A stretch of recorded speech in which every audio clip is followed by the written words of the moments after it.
तो चलो आज हम लोग क्रिस्टलाइन सॉलिड्स के टाइप्स के बारे में समझने वाले हैं। लास्ट लेक्चर में मैंने तुम लोगों को बताया था क्रिस्टलाइन सॉलिड्स होते क्या हैं और किस तरह से उसे आइडेंटिफाई करेंगे। आज हम लोग ये देखने वाले हैं कि क्रिस्टलाइन सॉलिड्स होते कितने तरह के हैं और उनके अंदर की डिटेल्स क्या है।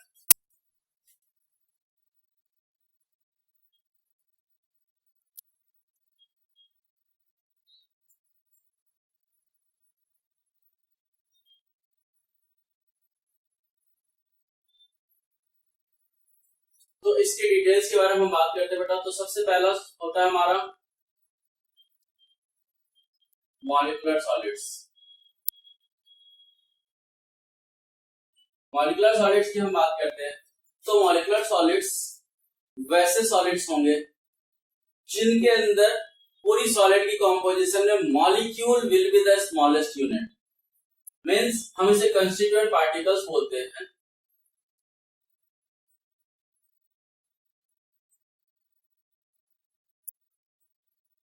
कंस्टिट्यूएंट पार्टिकल्स इनका मॉलिक्यूल होगा।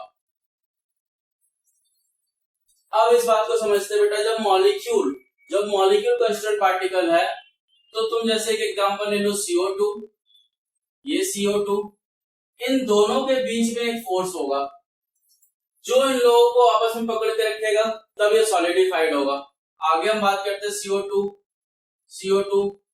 तो इसका मतलब ये है कि ये सारे CO2 एक साथ किसी फोर्स से अट्रैक्ट होंगे और सॉलिडिफाइड होंगे। तो ये वाली जो फोर्स है जिससे CO2 मॉलिक्यूल्स आपस में कंबाइंड है, ये फोर्स हमारे क्या होंगे? तो इन फोर्सेस को हम लोग यहाँ पर जो है अलग अलग टाइप्स के मॉलिक्यूल के लिए अलग अलग कैटेगरी में डालते हैं, ठीक है ना। तो उस अलग कैटेगरी में जो डालने का प्रोसेस है, तो उस प्रोसेस को समझने के लिए हमें पहले मॉलिक्यूलर सॉलिड्स के अंदर के टाइप्स को समझना है। तो मॉलिक्यूलर सॉलिड्स के बेटा तीन टाइप्स होते हैं। एक होता है non polar,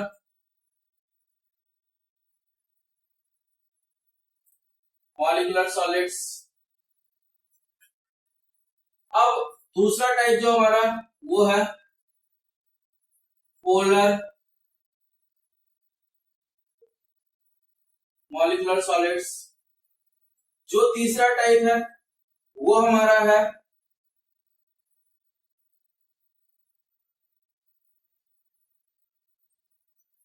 hydrogen bonded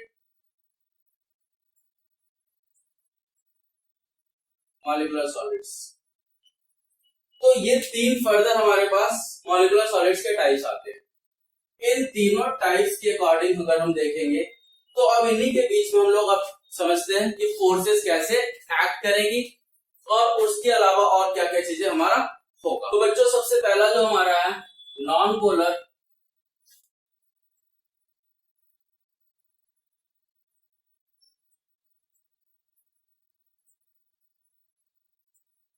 molecular solids, इसके अंदर हम बात करते हैं तो जो हमारा फोर्स होगा बेटा जिसकी वजह से ये चीजें होंगी वो होगी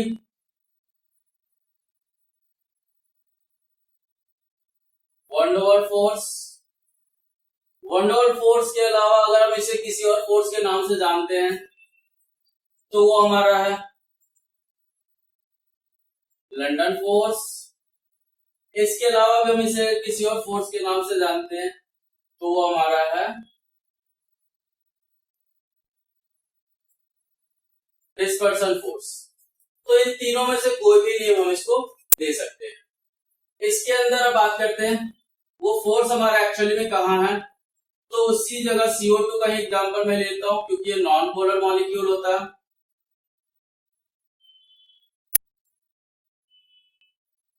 तो ये सारे जो फोर्सेस है, ये जो हम देख पा रहे हैं, यही सारा हमारा है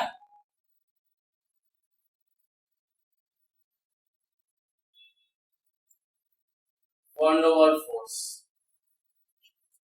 अब हम इसके अंदर और बातें समझते हैं। तो हमारे पास जो है बेटा, अगर मेल्टिंग और बॉइलिंग पॉइंट की बात करो,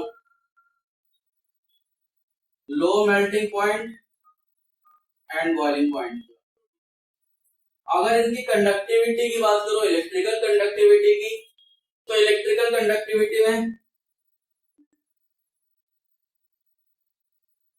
ये सारे इंसुलेटर्स होंगे। और उसके बाद अगर हम हार्डनेस की बात करें तो ये सारे सॉफ्ट होंगे, हार्ड नहीं होंगे। तो ये हमारा नॉन पोलर मॉलिक्यूलर सॉलिड्स के बारे में जो है सिस्टम वो बनता है। तो बच्चों हम देखते हैं पोलर मॉलिक्यूलर सॉलिड्स के लिए।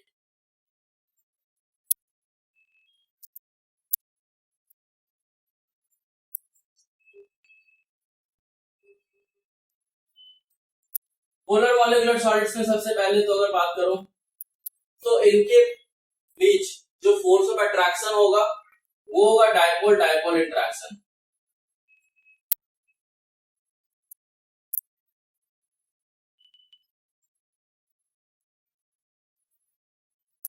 ये डायपोल डायपोल इंटरेक्शन कैसे वर्कआउट करता है हम एक एग्जांपल से समझते हैं। जैसे हम ले लेते हैं बेटा HCl, इधर डेल्टा पॉजिटिव इधर डेल्टा नेगेटिव। एक दूसरा HCl ले लो, इधर डेल्टा पॉजिटिव इधर डेल्टा नेगेटिव। फिर हम एक और HCl ले लेते हैं, डेल्टा पॉजिटिव डेल्टा नेगेटिव। फिर और एक HCl ले लेते हैं, डेल्टा पॉजिटिव डेल्टा नेगेटिव। तो ये वाली जो बॉन्ड है ये वाली है, ये सारे जो मैं दिखा रहा हूं ये एक डायपोल है, ये एक डायपोल है, ये एक डायपोल है, ये एक डायपोल है। इन डायपोल्स का आपस में ये जो सारा सिस्टम बन रहा है जो डॉटेड लाइन से मैं दिखा रहा हूं ये हमारा है डायपोल फोर्सेस। इसी को डायपोल डायपोल इंटरेक्शंस भी कहा जाता है। अब फर्दर हम बात करते हैं कि इनके मेल्टिंग बॉइलिंग पॉइंट की। तो बच्चों इनके भी लो मेल्टिंग पॉइंट और बॉइलिंग पॉइंट होंगे। कंडक्टिविटी की बात करूं तो ये सारे भी हमारा क्या होगा, इंसुलेटर होगा इन सॉलिड स्टेट।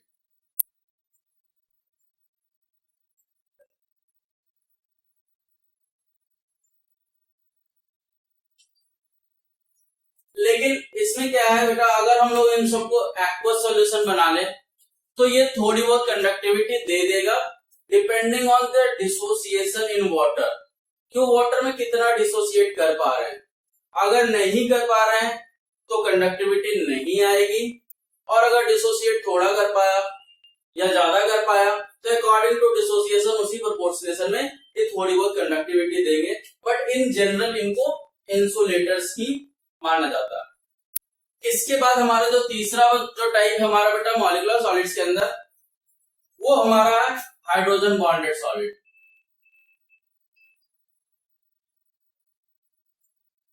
तो सबसे पहले तो समझ जाओ यहाँ पर हाइड्रोजन बॉन्डेड सॉलिड्स की जो बात आएगी इसमें फोर्स ऑफ इंटरेक्शन जो सॉलिडिफिकेशन के लिए वर्कआउट कर रही है वो है हाइड्रोजन बॉन्ड।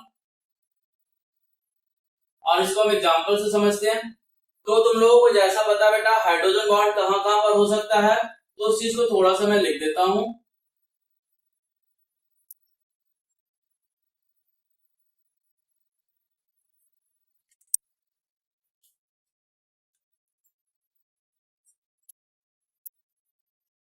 फ्लोरीन ऑक्सीजन और नाइट्रोजन के केस में सिर्फ H बॉन्ड हो सकता है।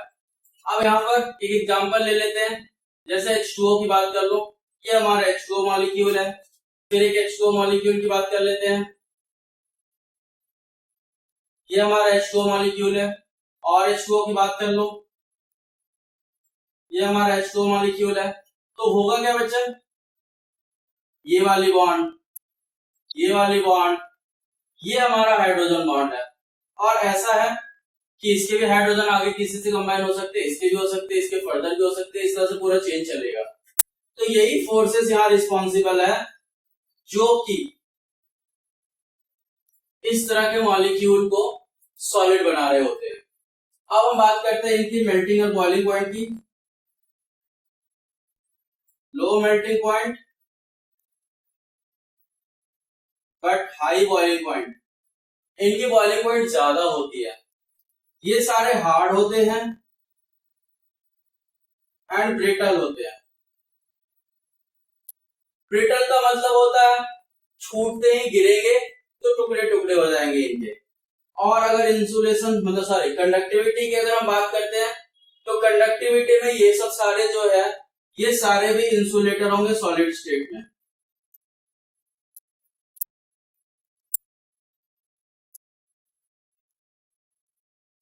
जब तक ये सॉलिड रहेंगे तो ये सारे इंसुलेटर रहेंगे। और इसके अंदर भी सेम केस है, अगर ये थोड़े बहुत आयोनाइज हो गए, डिसोसिएट हो गए, क्योंकि हाइड्रोजन बॉन्ड वाले जितने भी होते हैं वो पोलर मॉलिक्यूल ही होते हैं, तो इसको हम पोलर के केस में भी रख सकते थे। लेकिन सिंस पोलर के केस में होने के लिए डायपोल इंटरेक्शन जो होते हैं दो मॉलिक्यूल्स के बीच में होता है, लेकिन यहाँ पर डायपोल इंटरेक्शन नहीं हाइड्रोजन बॉन्ड होता है, इसलिए उस कैटेगरी के अंदर ही एक तरह से इसको एडवांस तरीके से ऊपर लाया गया। और जब यहाँ पर बात आती है कि ये थोड़े बहुत आयोनाइज अगर हो गए तो ये भी बेटा हमारे क्या करेंगे, थोड़ा बहुत इलेक्ट्रिसिटी कंडक्ट कर लेंगे। सेकंड हमारा है ionic solids.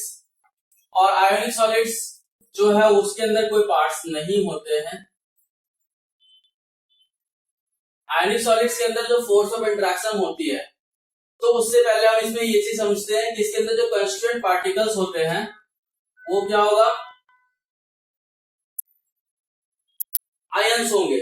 Cations and anions both इसके अंदर रहेंगे।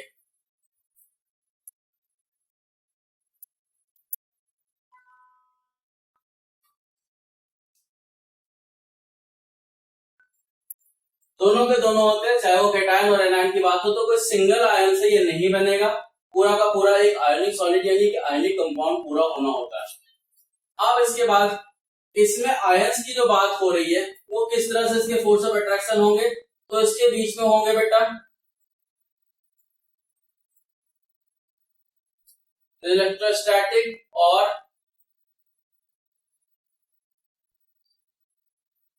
Coulombic forces. अब ये एग्जांपल समझते हैं कि किस तरह की जगह पर होगा। हम एक एग्जांपल NaCl ले लेते हैं, तो बेटा ये नॉर्मल आयोनिक बॉन्ड है जो Na और Cl के बीच में आएगा। फिर एक NaCl ले लेते हैं, ये भी हमारा नॉर्मल आयोनिक बॉन्ड है। फिर हम बात कर लेते हैं एक NaCl, ये हमारा नॉर्मल आयोनिक बॉन्ड है। फिर एक NaCl की बात करते हैं, ये हमारा नॉर्मल आयोनिक बॉन्ड है। यहां पर जो इंटरेक्शन आ रही है, ये सारे इंटरेक्शन जो हमारा है वो है इलेक्ट्रोस्टैटिक फोर्स।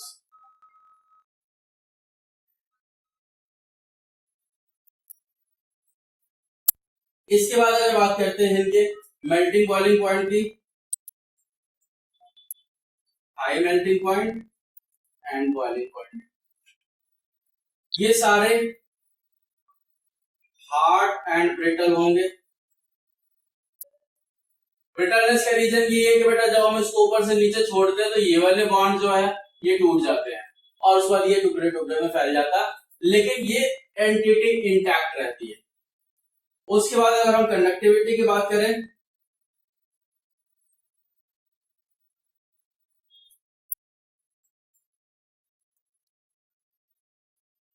सॉलिड स्टेट में इंसुलेटर है, लेकिन बेटा एक्वस में ये हमेशा ही कंडक्टिविटी करेंगे। But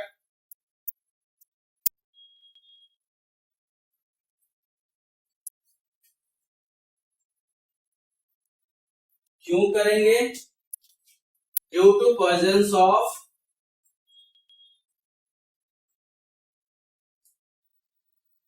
free ions.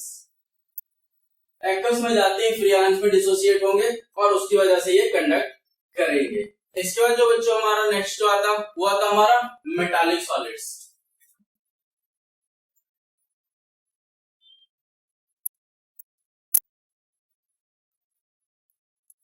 Metallic solids के अंदर जो पार्टिकल्स की फॉर्मेशन की बात होगी तो क्या होगा,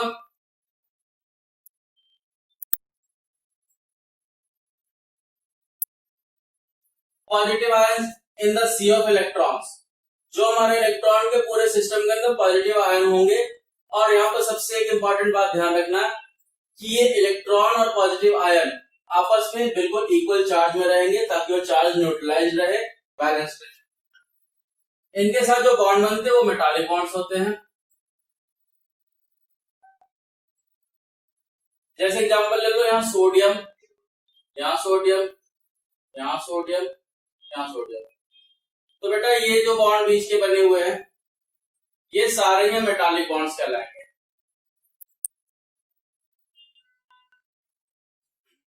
अब इसकी बात करते हैं तो high melting and boiling point.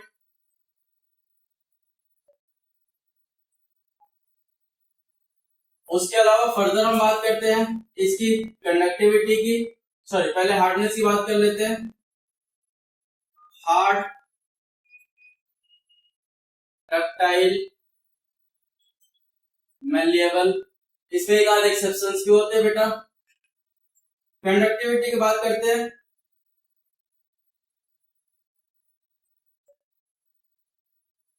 Always conductor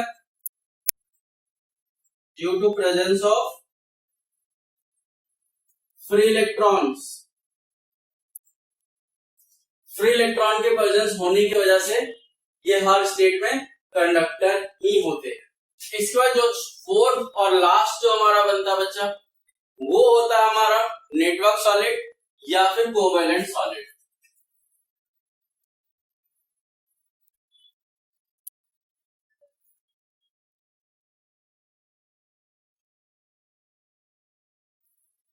इसके अंदर जो कंस्टेंट पार्टिकल्स हैं वो एटम्स होंगे और फोर्स ऑफ अट्रैक्शन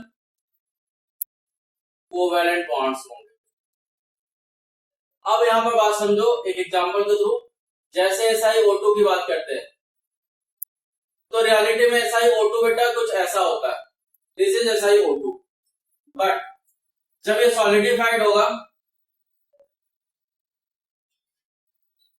तो ये सिचुएशन बनेगी। इस सिचुएशन में फिर क्या होगा, फिर फर्दर जो है एक SiO2 आएगा, उसके अंदर जो ये हमारा ये जो बॉन्ड है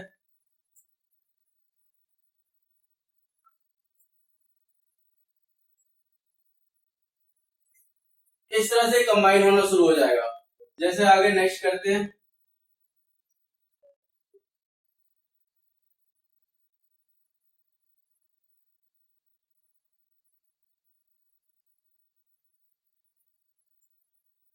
इस तरह से आगे कंटिन्यू हो जाएगा ये नॉर्मल बॉन्ड होगा और ये ग्रिड चलता जाएगा। तो यही वाली जो हमारी यहाँ पर बॉन्ड होगी ये बॉन्ड भी कोवेलेंट बॉन्ड होगी। तो इसमें सारे बॉन्ड कोवेलेंट होंगे, ये भी होगी कोवेलेंट बॉन्ड और जो ओरिजिनल बॉन्ड थे वो भी कोवेलेंट ही होंगे। तो ओरिजिनल बॉन्ड कोवेलेंट 1 और ये कोवेलेंट 2 बॉन्ड के नाम से मैं कर रहा हूं, सिर्फ ये बताने के लिए कि 1 is indicating the first bond जो ऑलरेडी थी and 2 the new bond form, but सारे बॉन्ड ऑलमोस्ट इक्विवेलेंट होंगे। अब इसकी मेल्टिंग और बॉइलिंग पॉइंट की बात करो तो बेटा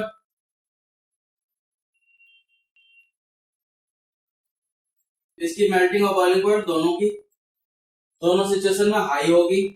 उस बाद इनकी बात करो तो ये हार्ड होंगे, हमारा ग्रेफाइट एक्सेप्शन है, ग्रेफाइट हमारा सॉफ्ट होता है, ये सारे इंसुलेटर होंगे। इसके अंदर भी ग्रेफाइट हमारा एक्सेप्शन है, ग्रेफाइट के अंदर कंडक्टिविटी होती है। तो ये हो गया बच्चे हमारे क्रिस्टलाइन सॉलिड्स के अंदर के कितने टाइप्स है और उनके अंदर की डिटेल्स क्या है। नेक्स्ट वीडियो मैं आ जाऊंगा सेल और लैटिस के ऊपर।